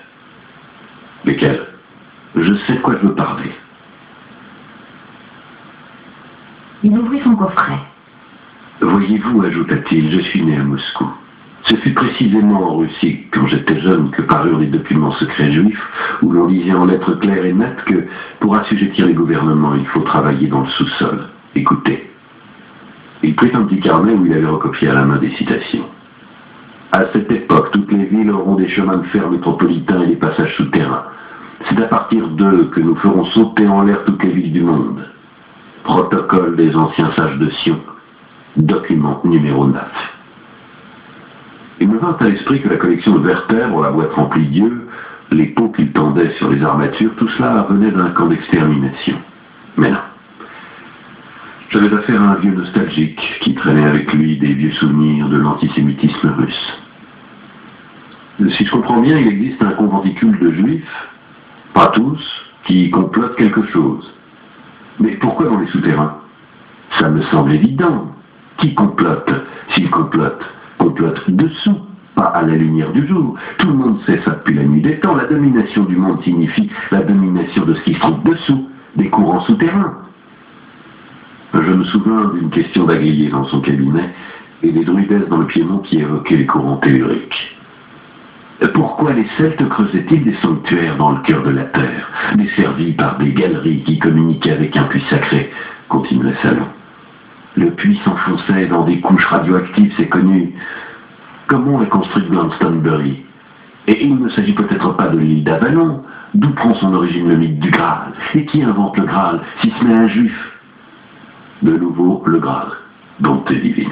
Mais quel Graal? Il n'y a qu'un seul Graal, c'est ma chose, en contact avec les couches radioactives de l'utérus de Lia, et qui peut-être à présent navigue, heureuse, vers la bouche du puits. Peut-être s'apprête à sortir, et moi je reste là au milieu de ces hiboux empaillés, sans mort, et un qui fait semblant d'être vivant.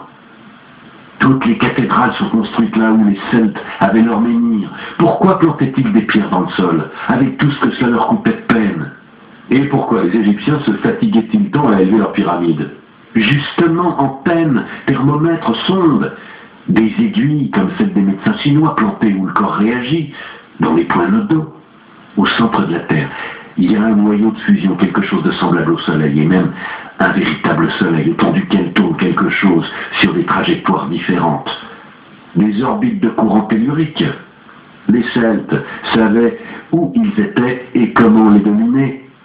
Et Dante, qu'est-ce qu'il veut nous raconter avec l'histoire de sa descente dans les profondeurs? Vous me comprenez, cher ami? Ça ne me plaisait pas d'être son cher ami, mais je continuais à l'écouter.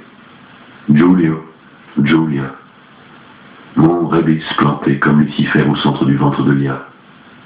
Mais lui, elle, la chose se retournerait, se projetterait vers le haut d'une façon ou d'une autre, sortirait. La chose est faite pour sortir des entrailles, pour se dévoiler de son secret limpide, pas pour y entrer tête basse et y chercher un secret visqueux. Ça nous poursuivait, désormais perdu dans un monologue qu'il paraissait répéter par cœur. Vous savez ce que sont les laïcs anglais? Survolez l'Angleterre en avion et vous verrez que tous les sites sacrés sont unis par des lignes droites. Une grille de lignes qui s'entrecroît sur tout le territoire encore visible parce qu'elles ont suggéré le tracé des routes successives. S'il y avait des sites sacrés, ils étaient reliés par des routes. Et ces routes, on aura cherché à les faire le plus droites possible. Oui? Et pourquoi le long de ces lignes migrent les oiseaux? Pourquoi marquent-elles le trajet suivi par les soucoupes volantes? C'est un secret qui a été perdu après l'invasion romaine. Mais il en est qu'ils connaissent encore. Les Juifs, suggérais-je? Eux aussi, ils creusent. Le premier principal chimique est vitriol. Vista interiora terrae, rectificando invenies occultum lapidem. Lapis exilis, ma pierre qui était en train de sortir lentement de son exil, du doux, amnésique, hypnotique exil dans le vase vaste de Lia, sans chercher d'autres profondeurs. Ma pierre belle et blanche, qui veut la surface. Je voulais courir à la maison auprès de Lia, attendre avec elle l'apparition de la chose, heure après heure, le triomphe de la surface reconquise. Dans l'antre de salon, il y avait l'odeur renfermée des souterrains, les souterrains sont l'origine à abandonner. Ah, le but à atteindre. Et toutefois, je suivais salon, et me tourbillonnais dans la tête des nouvelles idées pleines de malice pour le plein. Alors que j'attendais l'unique vérité de ce monde subliminaire, mon front se creusait de rides pour échafauder de nouveaux mensonges. Aveugle ainsi que les animaux du sous-sol. Je me secouais. Il fallait que je sorte du tunnel. Et il faut que je parte, dis-je. À l'occasion, vous me conseillerez des livres sur ce sujet.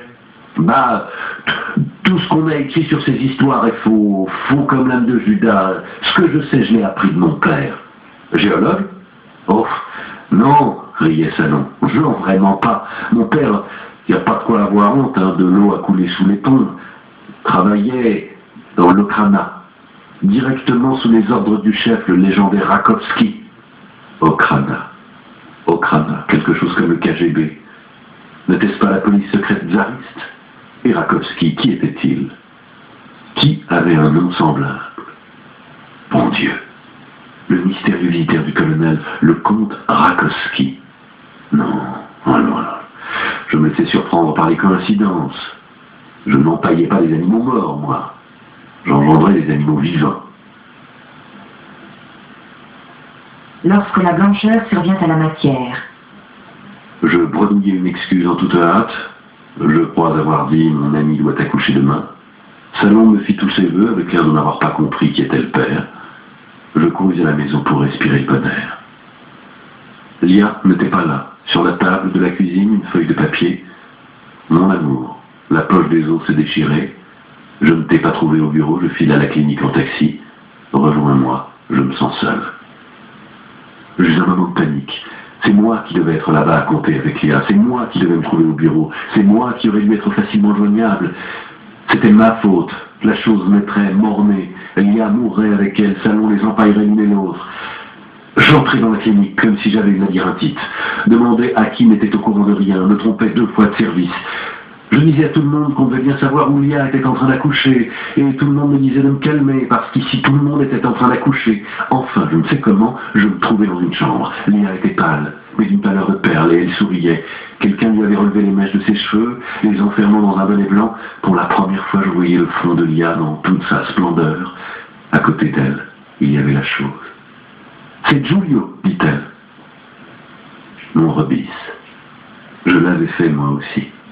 Et pas avec des lambeaux de corps mort et sans savon arsenical. Il était entier et avait tous ses doigts où il fallait. J'exigeais de le voir de la tête aux pieds. Oh, quel beau petit pistolet! Oh, quel gros bonbon il a! Puis je donnais des baisers à Lia sur son front nu. Mais tout le mérite est à toi, chérie. Ça dépend du vase. Bien sûr que le mérite est à moi. J'ai compté toute seule. Toi, pour moi, tu comptes beaucoup, beaucoup, lui dis-je.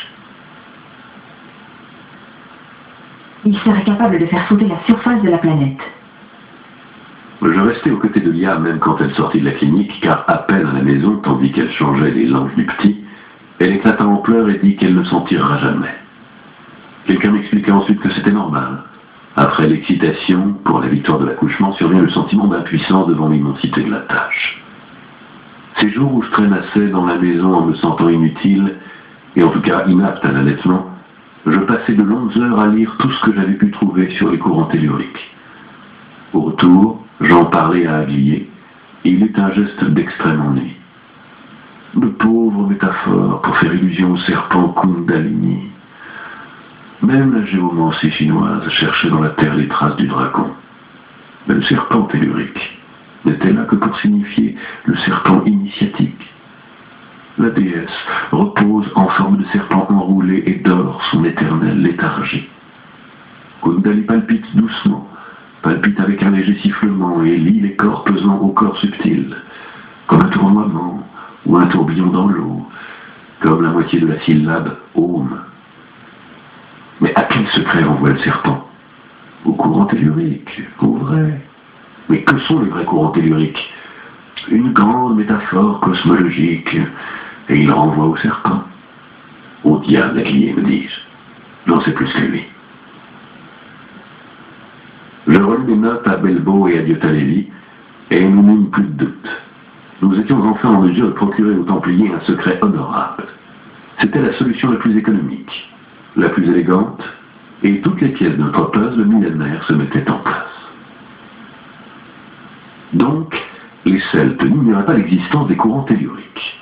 Les Atlantides leur en avaient parlé, comme survivants du continent submergé, ils avaient émigré partis en Égypte et partis en Bretagne. Les Atlantides, à leur tour, avaient tout appris de nos ancêtres qui, d'Avalon, à travers le continent de Mu, avaient pénétré jusqu'au désert central de l'Australie, quand tous les continents étaient un unique noyau parcourable, le merveilleux Pangée. Il suffirait de savoir lire encore, comme le savent les aborigènes, qui se taisent cependant, le mystérieux alphabet gravé sur le grand rocher de Ayers Rock pour avoir l'explication. Ayers Rock est l'antipode du grand mont inconnu qui est le pôle, le vrai, le pôle initiatique, pas celui où arrive n'importe quel explorateur bourgeois. Comme d'habitude, et comme il est évident à qui n'a pas les yeux aveuglés par le faux savoir de la science occidentale, le pôle qu'on voit est celui qui n'existe pas. Et celui qui existe, c'est celui que personne ne sait voir, sauf quelques adeptes qui ont les lèvres scellées. Cependant, les Celtes croyaient qu'il suffisait de découvrir le plan global des courants. Voilà pourquoi ils érigeaient des mégalithes. Les menhirs étaient des appareils radiesthésistes, comme des fiches, des prises électriques enfoncées dans les points où les courants se ramifiaient en différentes directions. Les lasers indiquaient le parcours d'un courant déjà repéré. Les dolmens étaient des chambres de condensation de l'énergie où les druides, par des artifices géomantiques, cherchaient à extrapoler le dessin global. Les Cromler et Stonehaven étaient des observatoires micro-macrocosmiques, d'où on s'exprimait à deviner à travers l'ordre des constellations l'ordre des courants.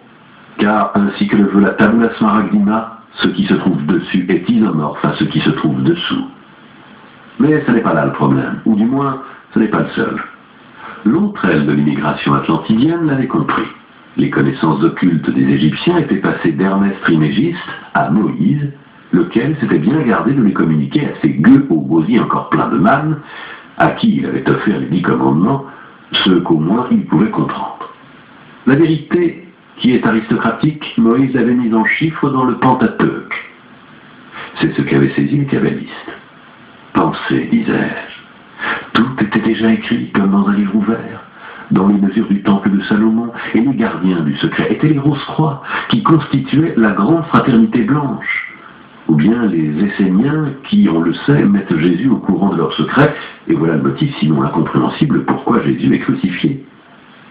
Certes, la passion du Christ est une allégorie, une annonce du procès des Templiers.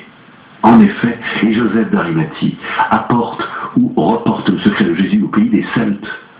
Mais évidemment, le secret est encore incomplet. Les druides chrétiens n'en connaissent qu'un fragment. Et voilà la signification ésotérique du Graal. Il y a quelque chose, mais nous ne savons pas ce que c'est. Ce que ça devait être, ce que le temple disait déjà in extenso. Seul un petit groupe de rabbins restés en Palestine le soupçonne. Il le confie aux sectes initiatiques musulmanes, aux soufis, aux ismaéliens, aux motocalémains. Et c'est d'eux que l'apprennent les Templiers. Enfin, les Templiers, je me faisais du bourron.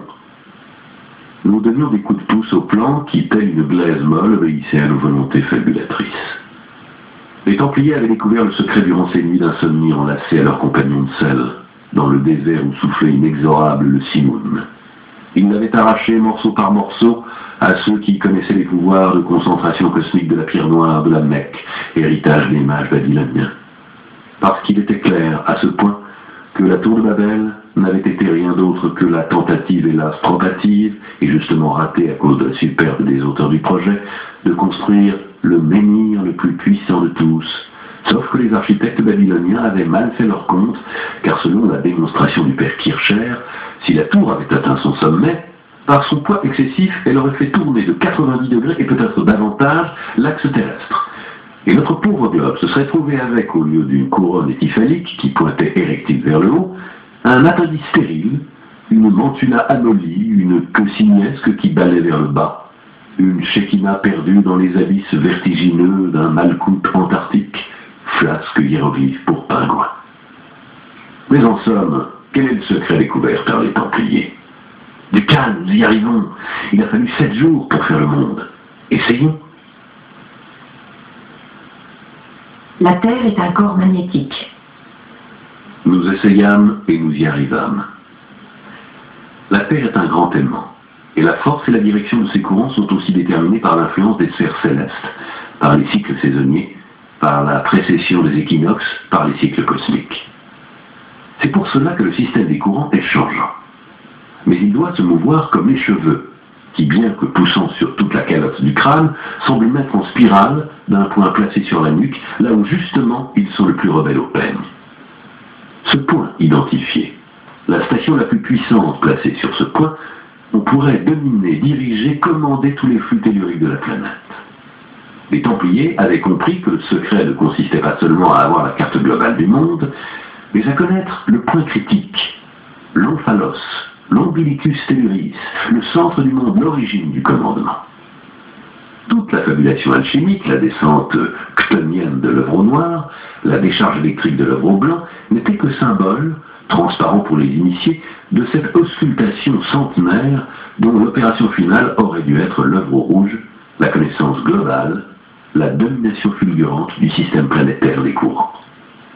Le secret, le vrai secret alchimique et templier, était dans l'identification de la source de ce rythme intérieur, doux, terrible et régulier, tel la palpitation du serpent Kundali.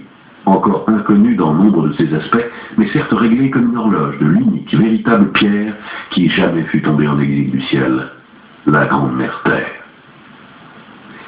C'est là, d'autre part, ce que voulait comprendre Philippe le Bel, d'où l'insistance pleine de malice des inquisiteurs sur le mystérieux baiser in posteriori parte spine dorsi. Il voulait le secret de Kundali. Il s'agissait bien de sodomie. Tout est parfait, disait Diotalevi. Mais quand ensuite vous avez dirigé le courant tellurique, qu'est-ce que vous en faites? Des ronds de fumée? Allons, allons, disais-je, vous ne saisissez pas le sens de la découverte? Fixez dans l'ombilique tellurique l'affiche la plus puissante. Posséder cette station vous permet de prévoir les pluies et la sécheresse, de déchaîner des ouragans, des raz-de-marée, des tremblements de terre, de fendre le continent, de faire sombrer les îles. L'Atlantide a certainement disparu à la suite d'une expérimentation inconsidérée, de faire s'élever les forêts et les montagnes. Vous vous rendez compte? C'est autre chose que la bombe atomique, qui esquinte aussi celui qui la tire. De votre tour de commandement, vous téléphonez, que sais-je moi, au président des États-Unis et vous lui dites, d'ici demain, je veux un fantastillion de dollars ou bien l'indépendance de l'Amérique latine, ou les Hawaï, ou la destruction de tes réserves nucléaires. Sinon, le plan de clivage de la Californie s'ouvre définitivement et Las Vegas devient un tripot flottant. Mais Las Vegas est dans le Nevada. Et qu'importe, en contrôlant les courants telluriques, vous détachez même le Nevada, même le Colorado. Et puis vous téléphonez au Soviet suprême, et vous leur dites, mes amis, d'ici lundi, je veux tout le carrière de la Volga, et la Sibérie pour les faire magasin de surgelés, autrement, je vous ravale l'Oural. Je vous fais déborder la Caspienne, je vous envoie la Lituanie et l'Estonie à la dérive, et je vous les fais sombrer dans la fosse des Philippines. C'est vrai, dit Diotalevi, un pouvoir immense. Réécrire la Terre comme la Torah, déplacer le Japon dans le golfe de Panama. Panique à Wall Street. Autre chose que le bouclier spatial, autre chose que de changer les métaux en or. Vous dirigez la bonne décharge où il faut, vous mettez en orgasme les entrailles de la Terre, vous lui faites faire en 10 secondes ce qu'elle a fait en des milliards d'années, et toute la roue se transforme pour vous en un gisement de diamants. Eliphas Lévy disait que la connaissance des marées fluidiques et des courants universels représente le secret de l'omnipotence humaine. Il en va sûrement ainsi, disait Belbo.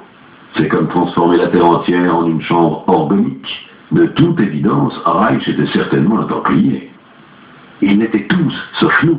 Heureusement, on s'en est rendu compte à présent, on les prend de vitesse. En effet, qu'est-ce qui avait arrêté les templiers une fois le secret saisi? Ils auraient dû l'exploiter. Mais entre le savoir et le savoir-faire, il y a loin. Pour l'instant, instruits par les diaboliques Saint-Bernard, les Templiers avaient remplacé les menhirs, pauvres fiches celtiques, par les cathédrales gothiques. Bien plus sensibles et puissantes, creusées de cryptes souterraines habitées par les Vierges Noires, en contact direct avec les couches radioactives, et ils avaient recouvert l'Europe d'un réseau de stations émettrices-réceptrices qui se communiquaient réciproquement les puissances et les directions des fluides, les humeurs et les tensions des courants. Moi, je vous dis qu'ils ont repéré les mines d'argent dans le Nouveau Monde. Ils ont provoqué des éruptions, puis, en contrôlant le courant du Golfe, ils ont fait s'écouler les minerais sur les côtes portugaises. Tobar était le centre de tri, la forêt d'Orient le grenier principal. Voilà l'origine de leur richesse. Mais c'était des miettes. Ils ont compris que pour exploiter à fond leurs secrets, ils devaient attendre un développement technologique qui demandait au moins 600 ans. Les Templiers avaient donc organisé le plan de manière que seuls leurs successeurs, au moment où ils seraient en mesure de bien se servir de ce qu'ils savaient, puissent découvrir où se trouvait l'Ombilicus Telluris. Mais comment avait-il distribué les fragments de la révélation aux 36 éparpillés par le monde? Était-ce autant de parties d'un même message? Mais faut-il un message aussi complexe pour dire que l'Ombilicus est, mettons, à Baden-Baden, à Cogolin, à Chattanooga? Une carte géographique? Mais une carte présente un signe sur le point de l'Ombilicus. Et qui a dans ses mains le fragment marqué d'un signe sait déjà tout et n'a pas besoin des autres fragments. Non, la chose devait être plus compliquée. Nous nous creusâmes la cervelle pendant quelques jours, jusqu'à ce que Belbo décide de recourir à Aboulafia. Et la réponse fut: Guillaume Postel meurt en 1581. Bacon est vicomte de Saint-Alban. Au conservatoire, il y a le pendule de Foucault. Le moment était venu de trouver une fonction au pendule. Je fus en mesure d'offrir en l'espace de quelques jours une solution plutôt élégante.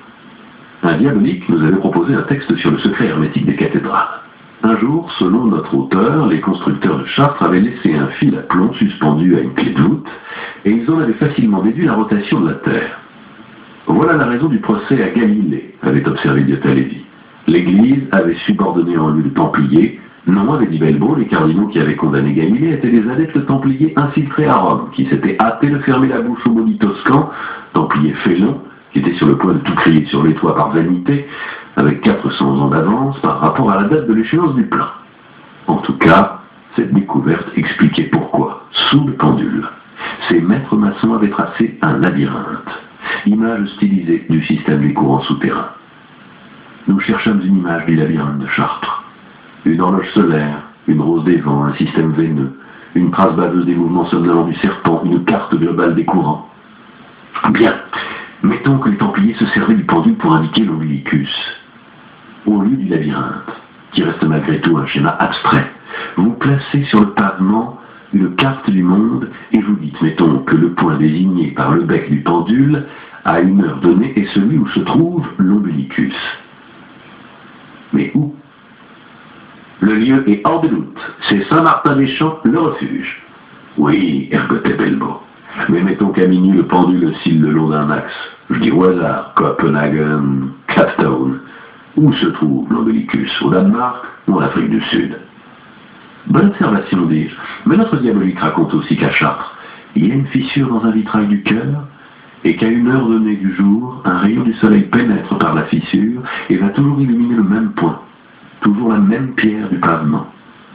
Je ne me rappelle pas quelle conclusion on en tire, mais de toute façon, il s'agit d'un grand secret. Voilà le mécanisme.